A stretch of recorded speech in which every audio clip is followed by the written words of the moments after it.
Winter in Boston brought early darkness. Caroline Montgomery was reviewing the last quarterly report while looking down at the city lights from her high-rise office window.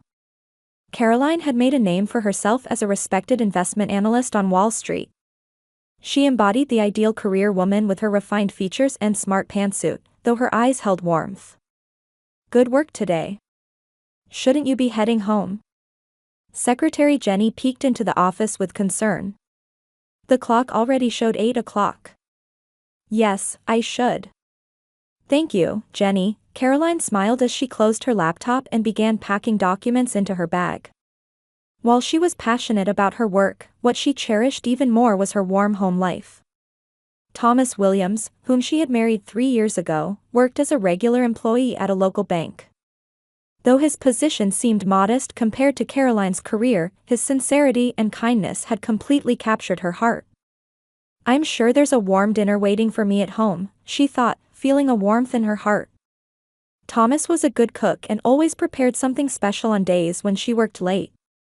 When she opened the door to their home, the aroma of beef stew wafted from the kitchen, just as she'd expected. "I'm home, Thomas." "Welcome home, Caroline." Thomas greeted her in an apron and kissed her cheek. "You worked late again today. You must be tired." Caroline smiled as she took off her coat. "A little. But I feel better now that I'm home."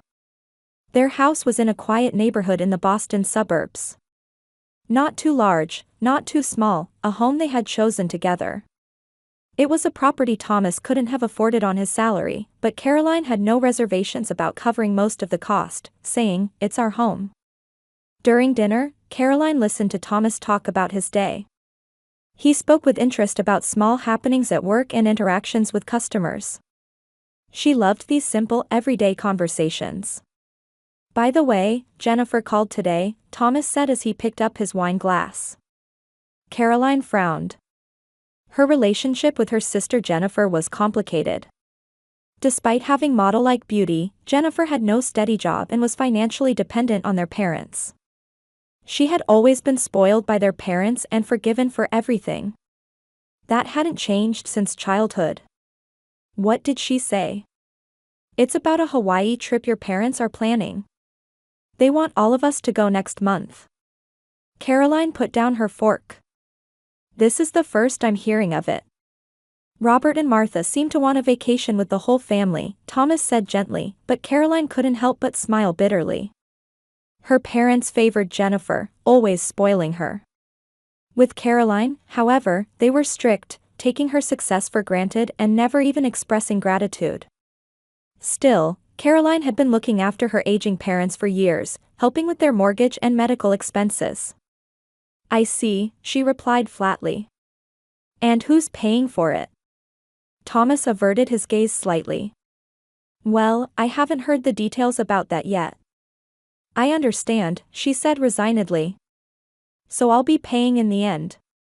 Thomas took her hand. "Caroline, isn't that what family is about? Helping each other." Caroline nodded at her husband's words. That was certainly true. However, sometimes that helping felt very one-sided. Recently, she had noticed Thomas visiting her parents' home frequently. He explained it was to improve family relations, but something felt off. Especially since it seemed that conversations between Thomas and Jennifer were increasing. A trip to Hawaii. Caroline took a sip of wine and smiled. "All right. Maybe spending time with the whole family wouldn't be so bad." Thomas's face brightened. "I knew you'd say that. I'll let Jennifer know tomorrow." He stood up happily and headed toward the kitchen. The blue skies of Maui Island welcomed Caroline's family. At the upscale resort on Wailea Beach, the front desk woman greeted them with aloha and a smile. "The Montgomery Williams family reservation. We have an ocean view suite and 2 deluxe rooms prepared for you." As Caroline handed over her credit card, she saw her mother Martha smiling with satisfaction. As expected, Caroline was paying for everything. Still, believing that time spent together as a family was precious, she tried to maintain a cheerful demeanor. "Thomas, could you bring the luggage? When Caroline called to her husband, he was deep in conversation with Jennifer. When they saw her approaching, they abruptly stopped talking. "What were you talking about?" Caroline asked with a smile. "Oh, just activities," Thomas answered, seeming a bit flustered. "Jennifer was saying she's interested in snorkeling." Jennifer nodded. "Yes, isn't it wonderful underwater?" Caroline sensed an odd atmosphere between them but nodded. "Yes, it's wonderful." After putting their luggage in their rooms and getting settled, they decided to have a late lunch at the hotel restaurant. From the terrace seats, they had a view of the brilliant blue ocean. "This is lovely," Martha exclaimed. "Caroline, thank you so much for making this trip possible." It was a rare expression of gratitude from her mother. Caroline was a bit surprised but replied, "You're welcome." Jenny needed a little break, Robert, her father, explained. "She's been emotionally unstable lately. This Hawaii trip should cheer her up." "That's right," Martha agreed. "Jenny is a special child, she needs special care." Caroline couldn't help but frown. They always called Jennifer a special and treated her with excessive protection. Meanwhile, Caroline's struggles and successes were seen as expected. "You agree, don't you, Thomas?" Robert asked, turning to Caroline's husband. "Of course," Thomas answered immediately. "Jennifer needs time to relax." Caroline felt a slight unease at her husband's words. Since when had Thomas become so concerned about her sister? They hadn't been particularly close before. That night, Caroline was on the balcony sipping wine and gazing at the ocean. Thomas was in the shower, leaving her alone in the room. Her phone rang with a message notification. It was a casual greeting from Jennifer, looking forward to the beach party tomorrow. Caroline started to reply but her fingers froze. Somehow she couldn't shake the feeling that something was hidden behind these simple words. The next morning, the family was set to spend the day at the beach. However, during breakfast, Thomas suddenly stood up. "I'm sorry, but I just got an urgent call from the bank," he said, appearing somewhat uneasy. "I need to deal with a work issue. It might take a few hours." "While in Hawaii?" Caroline asked suspiciously. "Aren't you on vacation?" "Well, yes, but it's an important client issue." Thomas avoided meeting her eyes. "I'll be back soon." After he left, Caroline said to her parents, "Isn't that strange? It's hard to imagine an emergency at Thomas's job that would require attention during vacation."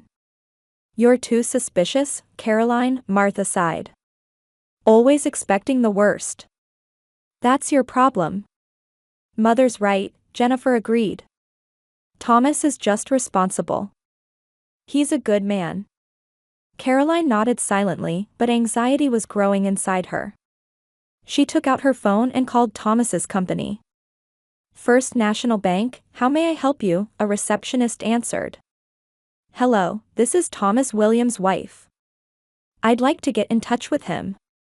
"Mr. Williams," the woman thought for a moment before answering. "According to our records, he's on vacation this week. There are no urgent matters that I'm aware of." "I see, thank you." Caroline hung up. Her heart began to race. Thomas had lied. But why?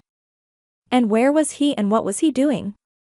By lunchtime, Thomas had not returned. Caroline sat on the terrace, trying to participate in the conversation. Her parents and Jennifer were chatting happily, as if Thomas's absence didn't concern them at all. "Jennifer, that's your phone notification," Caroline said, noticing a sound coming from her sister's bag. Jennifer hurriedly reached into her bag and pulled out her phone. Caroline caught a glimpse of a message displayed on the screen. "All set for today?" The sender's name was T. Jennifer quickly pressed the phone to her chest, saying, "It's nothing. Just some travel consultation." "From whom?" Caroline asked, trying to appear calm. "Just a tour guide." Jennifer blushed slightly. "He's looking into some options for us." Caroline nodded quietly. She tried not to show her emotions. However, inside, a storm was beginning to rage. T was almost certainly Thomas. And what preparations were they referring to? If Thomas says he's going out alone tomorrow, I'm going to follow him, Caroline suddenly decided. What are you saying, Caroline? Martha exclaimed. Following your husband is insane. You should trust him. Mother is right, Caroline, Jennifer said persuasively. You're being paranoid.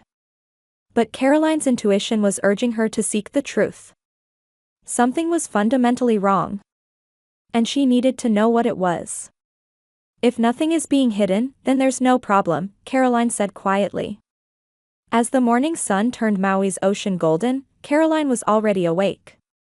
She had barely slept all night. Watching Thomas's sleeping face beside her, she had been planning her day. At breakfast, Thomas was nervously checking his phone. Sorry, I have another work errand today. Again? Caroline asked calmly. What kind of errand? Well, there's a problem I couldn't resolve yesterday, he was evasive. I need to go out for a bit. I'll be back by afternoon. Caroline looked at her parents and Jennifer.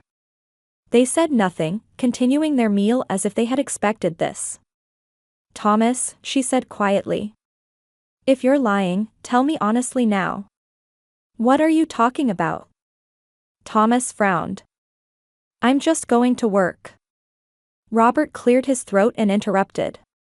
Caroline, trust your husband. Being suspicious isn't good. That's right, Martha agreed. You always expect the worst. That's why you can't be happy. Caroline closed her mouth but was determined inside. She nodded silently and continued eating breakfast. After Thomas left, she told her parents, I'm going shopping. Her parents looked relieved and said, have fun. Jennifer showed an unnatural smile and added, hope you find some nice souvenirs. Caroline disguised herself with sunglasses and a cap. By the time she left the hotel, she could still see Thomas. He was walking quickly down the beach road toward a taxi stand. Caroline quickly caught another taxi and asked the driver, please follow that car. Playing detective, ma'am, the older driver raised an eyebrow. Is that a problem? Caroline responded coldly. Not at all, the driver shrugged. Not uncommon in Hawaii. It's a romantic place, all sorts of drama happens. They followed Thomas's taxi to the northern part of the island. About 20 minutes later, Thomas got out in front of a small white church. A sign reading, McKenna Chapel, was visible. Please wait here, Caroline told the driver, handing him cash. I'll be right back.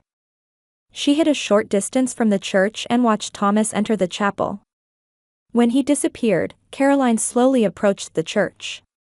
She could faintly see inside through the chapel windows. Caroline's heart was pounding, and her hands were shaking. She took a deep breath and quietly entered through a side door.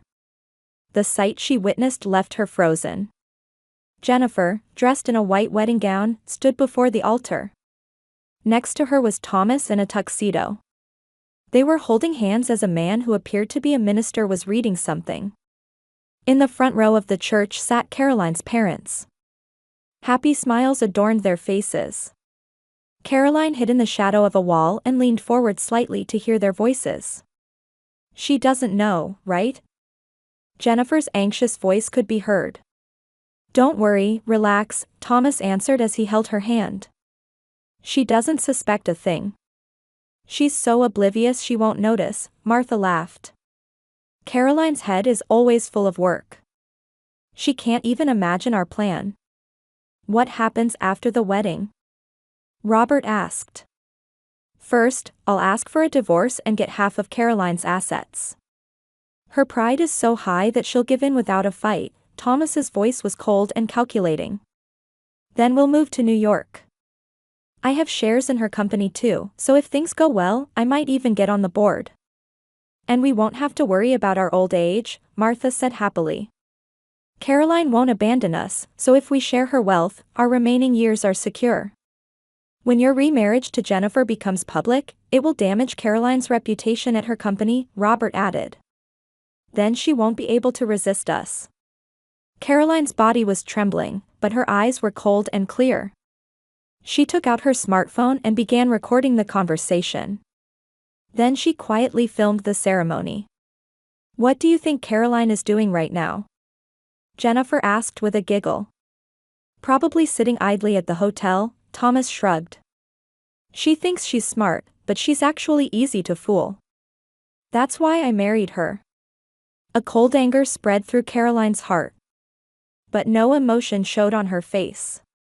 Her analyst's mind was already planning her next move. Once she determined she had gathered enough evidence, she quietly left the church. She returned to the waiting taxi and said, "Please take me back to the hotel." "Are you all right?" The driver looked at Caroline in the back seat with concern. "You look pale." "Yes, I'm fine," Caroline replied calmly. There was no tremor in her voice. "I just need to make some changes to my life plans." Back at the hotel, Caroline entered her room and locked the door. She sat on the bed and reviewed the recordings and photos she had collected. Everything was clear. Her husband, sister, and parents had all betrayed her. In Caroline's head, a cool analysis began. She opened her laptop and started writing emails. The first was to her lawyer friend, Judith Harris. "Judith, I need urgent legal advice. I have evidence of my husband's infidelity and fraudulent actions. Please review the attached files. Prepare divorce proceedings on the most favorable terms possible. Also, please advise me on how to legally stop financial support to my parents." The next email was to her private banker, "Tom, please urgently move all assets in my name to accounts unknown to my family. Also, prepare the documents to initiate the sale of our home. I will explain the details upon my return." Finally, she emailed the HR director, Lisa, "For personal reasons, I need to return from vacation earlier than planned. I'll be taking the first flight back to New York tomorrow morning. I'll return to normal duties next Monday." After sending all the emails, Caroline opened her suitcase and began packing only the essentials. Her movements were mechanical and efficient. There was no time for tears of sadness or anger. Now was the time for action. Caroline smiled quietly. They had underestimated her. Neither her family nor her husband knew how calm and calculating she could really be. They didn't understand why she was called the sharpest investment analyst on Wall Street. "You chose the wrong person to cross," she whispered. Turning her back to the beautiful Maui ocean visible from the window, Caroline began preparing her revenge.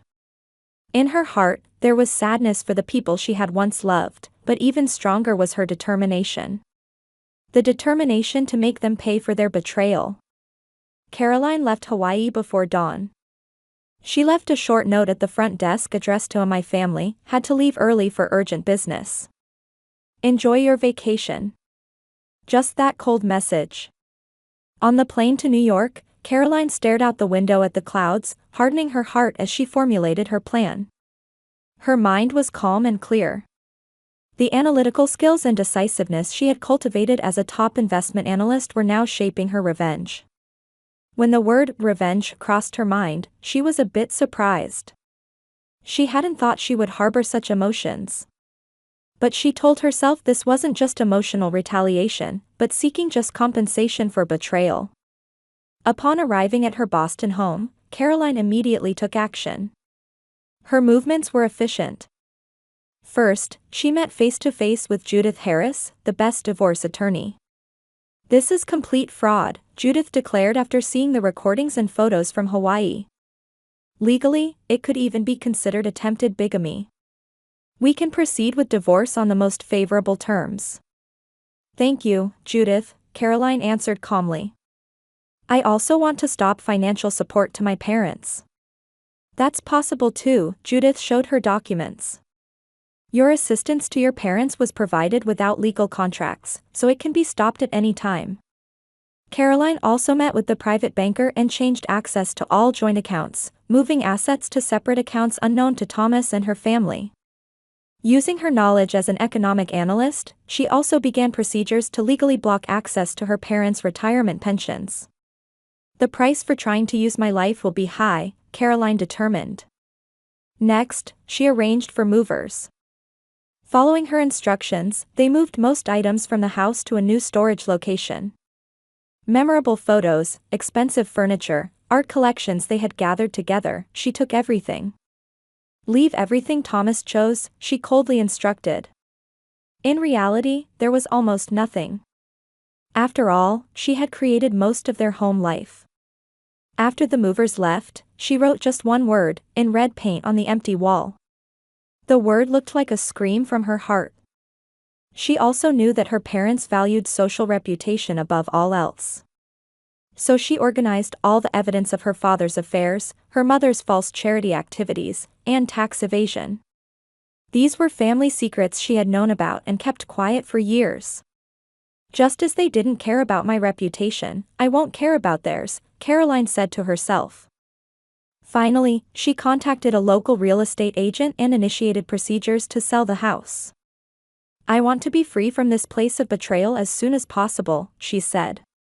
When all preparations were complete, Caroline moved to a new apartment. She told no one her new address, completely erasing her traces. And she waited for the day Thomas and the others would return from Hawaii. That day, she was working normally in her office. While analyzing numbers on the screen, she occasionally checked her cell phone. Finally, a message arrived from Judith. They've arrived at the house. Everything is proceeding according to plan. Caroline smiled quietly and returned to work. When Thomas, Jennifer, and her parents returned from Hawaii, a shocking sight awaited them. Opening the front door, they first saw an empty house with written large on the wall. Cautiously proceeding to the living room, they found only a heavy wooden table remained, with divorce papers and property division documents neatly arranged on it. And Judith, Caroline's lawyer, stood there in an expensive suit with a cold expression. What's happening? Asked a bewildered Thomas, to whom Judith calmly explained. Ms. Caroline Montgomery knows everything. Including the ceremony in Hawaii, she said as she played the photos and recordings from the chapel on a tablet. Jennifer turned pale, and her parents were speechless. Where is she? Thomas asked frantically. We need to talk. You no longer have a say, Judith coldly retorted. Miss Caroline will not return to your lives. This is the last encounter. On the table were also legal documents showing that Caroline had emptied all family joint bank accounts and had begun procedures to sell the house. This is a legitimate response to fraudulent acts, Judith continued. Miss Caroline has withdrawn all retirement funds for her parents. It's clear that you needed her assistance for mortgage and medical expenses. Arrangements had also been made for the parents' hidden debts and economic problems to become public in their community. Evidence of your improprieties in charity work and tax evasion is ready to be submitted to authorities, Judith calmly announced. However, the disclosure of this information may change depending on your actions from today forward. Further, it was revealed that Thomas and Jennifer's marriage was legally invalid. Bigamy by a married person is not legally recognized. This is an act that could be subject to criminal penalties, it was explained, causing the blood to drain from Thomas's face. I want to talk to Caroline, Martha said in a trembling voice. She's our daughter. Unfortunately, she no longer thinks so, Judith replied matter-of-factly. Let me convey her words, blood relation is a coincidence, but betrayal is a choice. Thomas showed his anger. I won't let her get revenge. I have rights too. On that point, please look at this, Judith showed another document. It was a notice from the HR department of Caroline's company. There had been an inquiry about Thomas's employment at the bank, reporting that there were serious questions about his integrity. Your position at the bank is also in jeopardy, Judith calmly informed him. If you choose to fight further, Ms. Caroline is prepared to release all evidence. When they tried to object, 2 security guards appeared and notified them to remove remaining possessions and vacate the house within 24 hours. The house was already in the process of being sold. Thomas and the family realized that their plan had completely backfired, and they were at a loss. Their future plans had crumbled in an instant, and now they were in dire straits both financially and socially. That night, Caroline was drinking wine on the balcony of her new apartment, looking up at the starry sky. There was pain in her chest, but also a sense of liberation. She had chosen to live honestly with herself. Her cell phone rang. It was from Judith. "It's all over," the lawyer informed her. "They've agreed to the terms. They'll leave without a fight." "Thank you," Caroline answered quietly. After hanging up, she exhaled deeply. 2 years later, in a Manhattan high-rise, Caroline Montgomery, as vice president of a major investment firm, looked down at the city from her large glass office. The view of skyscrapers visible from the window symbolized her new life. On her desk were photos with new friends, and on the wall hung certificates honoring her achievements. "Ms. Montgomery, preparations for the board meeting are complete," the secretary called. "Thank you, Allison," Caroline smiled as she organized her documents. After the divorce, she had returned to her maiden name. Caroline shone more brightly than before. She spent time with a psychological counselor once a week, learning to value herself. With the counselor's help, she was able to face and overcome the pain of the past. "True strength is having the courage to stand up," she had written in her diary. Before heading to the meeting, she glanced at a newspaper clipping in her desk drawer. It was an article about her ex-husband and family. In a small apartment in the Chicago suburbs, Thomas was returning from yet another interview, wearing a cheap suit. He opened the door with heavy steps and muttered, "Failed again." Since his divorce from Caroline, his career had been on a downward trajectory. He had lost credibility, and his reputation in the banking industry had plummeted. Next to him was Jennifer, who now worked as a supermarket cashier. Her once beautiful face was clouded with fatigue and regret. What were we thinking then? She had asked herself many times. Caroline's parents also faced harsh reality. Having lost financial support, they had to move to a modest apartment for the elderly. Furthermore, their social reputation had completely collapsed due to the disclosure of secrets in their community. Former friends had distanced themselves, and they were facing a lonely old age. There was a knock on Caroline's office door. "Come in," she answered, and a man with a warm smile peeked in. "I came to confirm our lunch date before the meeting," Michael Harrison smiled at her. He was a university professor she had met at her investment seminar a year ago, and now her new partner. "Of course, I haven't forgotten," Caroline returned his smile. His presence gave her peace. That weekend, Caroline was hosting a barbecue party in the garden of her new home. Surrounding her was the family she had chosen, friends who truly valued her. Next to her stood Michael, sending her warm glances.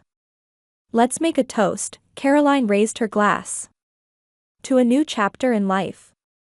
She smiled quietly. Caroline had finally understood. True family isn't about blood relations, but relationships where people respect and support each other. She hadn't completely forgiven her parents or Thomas, but she had learned from their betrayal and become stronger. "We can choose to walk through life with people who know and respect our value," she told her friends. "Blood ties are a coincidence, but real bonds are a choice." Caroline's new life began when she chose to know her worth and build genuine relationships. From the ashes of betrayal, she had found herself and true happiness.